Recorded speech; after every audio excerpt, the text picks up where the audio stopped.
समको देखेको निबन्धको हरेक कोण। दार्शनिक पृष्ठभूमि। समको निबन्धकारिता। निबन्धको विस्तृत व्याख्या। सामाजिक तथा मानवीय पक्ष र नेपाली निबन्ध इतिहासमा यसको स्थानलाई समेटे एउटा बृहत, गहन र विस्तृत महानिबन्ध पर आलोचनात्मक विश्लेषण प्रस्तुत गरिएको हिन्दी। यसलाई विभिन्न खण्ड र उपखण्डहरूमा विभाजन गरी अध्ययन र सन्दर्भका लागि सजिलो बनाइएको हिन्दी। महाकवि बालकृष्ण सम र उनको दार्शनिक निबन्ध देखेको एक बृहत र गहन विश्लेषण। भूमिका र निबन्धकार बालकृष्ण समको परिचय। नेपाली साहित्यको आकाशमा बालकृष्ण सम विपुन्छन् एउटा यस्तो नक्षत्र हुन् जसले नेपाली वाङ्मयलाई आधुनिकता, बौद्धिकता र दार्शनिकता प्रदान गरे। उनी बहुमुखी प्रतिभाका धनी थिए। उनलाई मुख्य रूपमा नाट्य सम्राटका रूपमा चिनिए तापनि उनी उत्कृष्ट कवि, निबन्धकार, कथाकार, चित्रकार र दार्शनिक पनि थिए। समका रचनाहरूमा राणाकालीन सामन्ती संस्कारप्रतिको विद्रोह, वैज्ञानिक दृष्टिकोण, मानवतावाद र गम्भीर दार्शनिकता पाइन्छ। नेपाली निबन्धको इतिहासमा लक्ष्मी प्रसाद देवकोटाले भावुकता र स्वच्छन्दतावादी धाराको नेतृत्व गरे भने बालकृष्ण समले बौद्धिकता, विचार प्रधानता र वस्तुपरक शैलीको नेतृत्व गरे।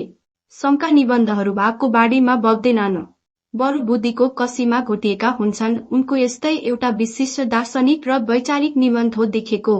यो निबन्ध केवल एउटा साहित्यिक सिर्जना मात्र होइन, यो मानव जीवन, दृष्टि, चेतना र अस्तित्वको मिहिन संलय क्रिया हो। देख्नु भन्ने सामान्य धातु र क्रियापदलाई समातेर समले यसभित्र ब्रह्माण्डकै ज्ञान र मानवीय कर्तव्यको जुन विराट रूप प्रस्तुत गरेका छन् त्यो नेपाली निबन्ध क्षेत्रमा अद्वितीय मानिन्छ। देखेको निबन्धको शाब्दिक र दार्शनिक पृष्ठभूमि।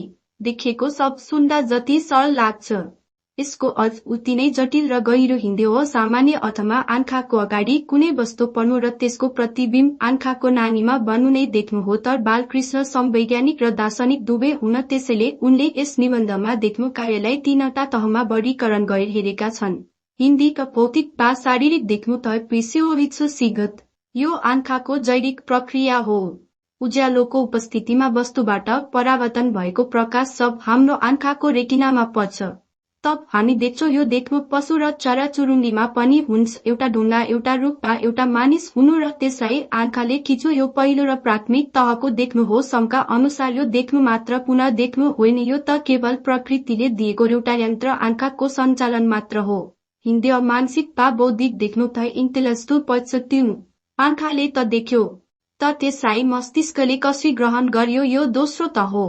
उदाहरणका लागि एउटा रुखबाट स्याउ खसेको त धेरैले देखे, तर त्यसको पछाडिको गुरुत्वाकर्षण बललाई सर आइज्याक न्युटनले मात्र देखे। यो बौद्धिक देख्नु हो। समले निबन्धमा जोड दिएका छन् कि जबसम्म भौतिक दर्शन मानसिक चिन्तनमा बद्धिँदैन तबसम्म त्यो देखेको निरर्थक हुन्छ।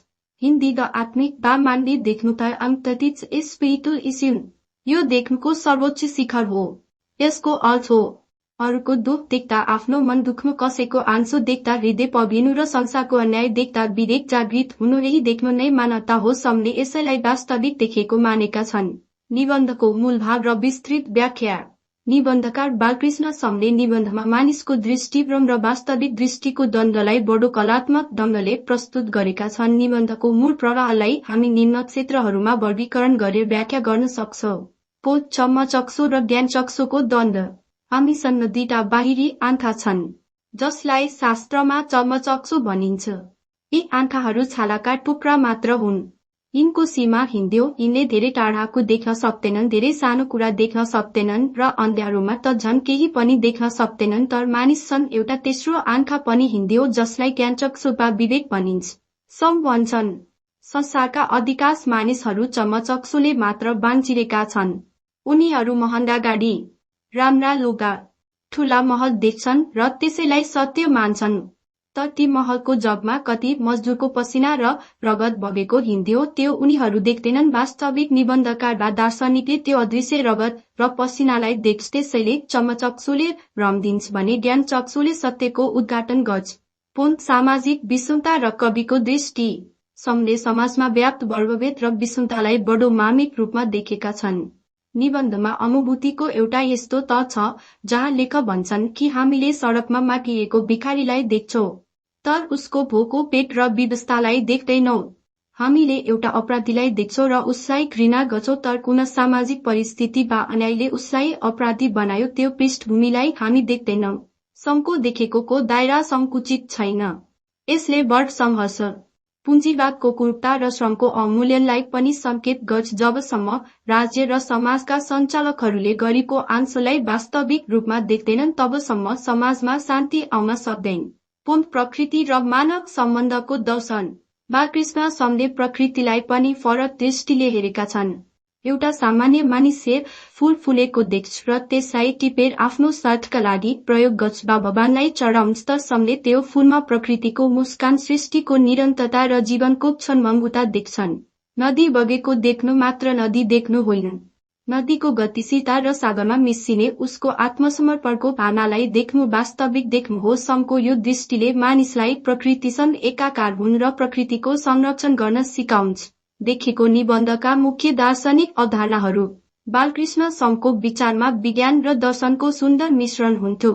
उनी अन्धविश्वासी थिएन, बहुभौतिकवादी र बुद्धिवादी दार्शनिक थिए। यस निबन्धमा मुख्य रूपमा तीनवटा दार्शनिक पाटाहरू प्रष्ट रूपमा देखा पर्छन्। पोप मानवतावाद हुन्। समको दर्शनको केन्द्रबिन्दु मानिस हो। उनी भन्छन् कि संसारमा ईश्वर खोज्न मन्दिर, मस्जिद वा गुम्बा गइरहनु पर्दैन। यदि ईश्वर कतै छ भने त्यो मानिसको हृदयमा छ र मानवीय सेवामा हिँड्यो हो। देखेको निबन्धले मानिसलाई मानिसका रूपमा देख्न सिकाउँछ, जात, धर्म, लिङ्ग वा वर्गको चस्मा नलगाई। जब हामी अर्को मानिसलाई केवल एउटा मानिसको रूपमा देख्छौं तब मात्र हाम्रो दृष्टि पवित्र हुन्छ। पुनः विवेकवाद र बुद्धिको प्रधानता। समभावुकतामा बगैर निर्णय गर्ने लेखक होइनन्। उनले यो निबन्धमा बुद्धिको सर्वोच्चतालाई स्वीकारेका छन्। आँखाले जे देख्छ त्यसलाई बुद्धिको कसीमा जान्नुपर्छ। आँखाले सूर्य पृथ्वीको वरिपरि घुमेको देख्छ, भ्रम, तर बुद्धिले पृथ्वी सूर्यको वरिपरि घुमेको देख्छ सत्य। त्यसैले सत्यको खोजीका लागि बुद्धिको आँखा खुला हुनुपर्छ।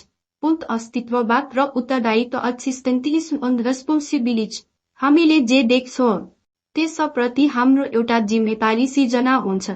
यदि तपाईंले बाटोमा कसैलाई दुर्घटनामा परेको देख्नुभयो भने तपाईंको देख्नु तब मात्र सार्थक हुन्छ। तब तपाईं उसलाई बचाउन अघि बढ्नुहुन्छ, नत्र देखेर पनि नदेखेजी गर्नु त आँखा हुनुको अपमान हो। समको यो विचारले मानिसलाई आफ्नो समाज र समयप्रति उत्तरदायी बनाउँछ। निबन्धको शैली, भाषा र कलात्मक पक्ष।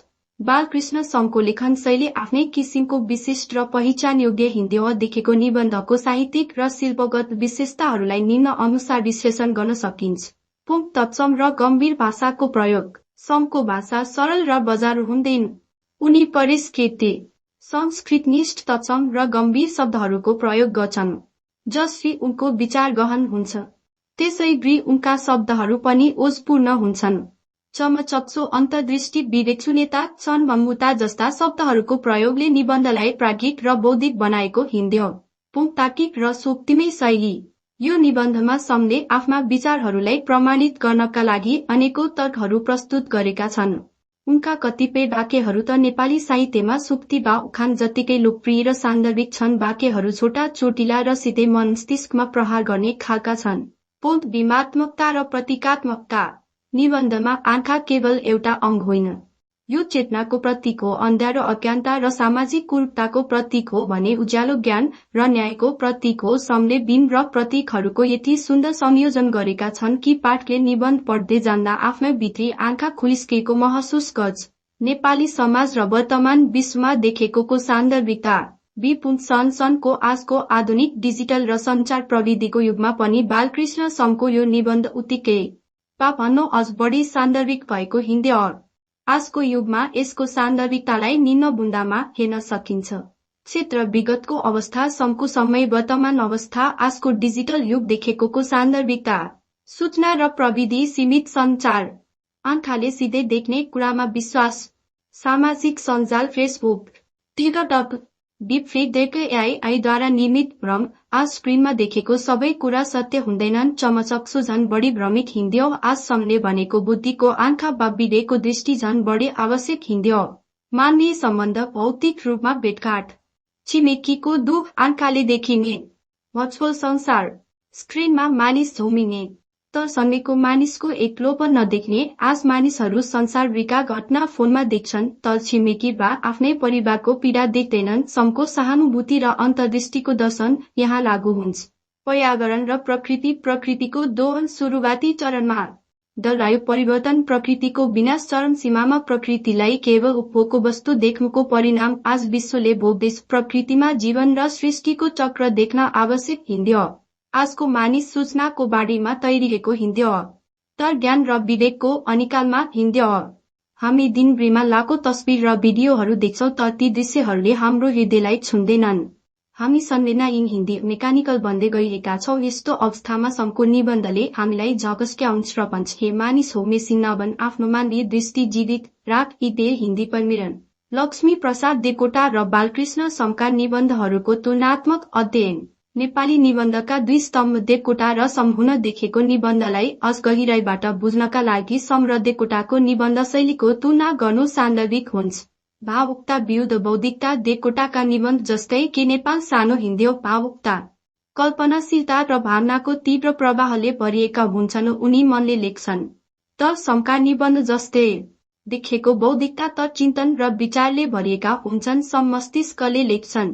शैली देवकोटाको शैली स्वच्छन्दतावादी हुन्थिच र बुटारिएको हुन्छ भने समको शैली परिष्कृत, सन्तुलित र शास्त्रीय हुन्छ। दृष्टिकोण देवकोटा कतिपय ठाउँमा आध्यात्मिक र अदृश्य शक्तिप्रति झुकाव राख्छन् तर सम्पूर्ण रूपमा ऐहिक, भौतिक, वैज्ञानिक र मानवतावादी दृष्टिकोण राख्छन्।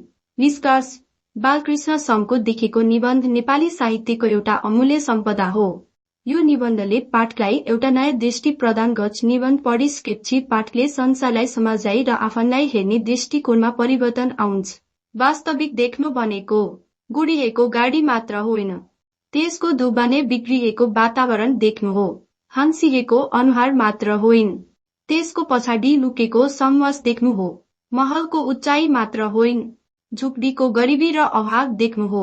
हिन्देयर सबैभन्दा महत्त्वपूर्ण कुरा आफूभित्र लुकेको अहङ्कारलाई देख्नु र त्यसलाई त्याग्नु हो। समको यो निबन्धले मानिसलाई अन्धकारबाट उज्यालोतिर, भ्रमबाट सत्यतिर र स्वार्थबाट परोपकारतिर डोर्याउँछ।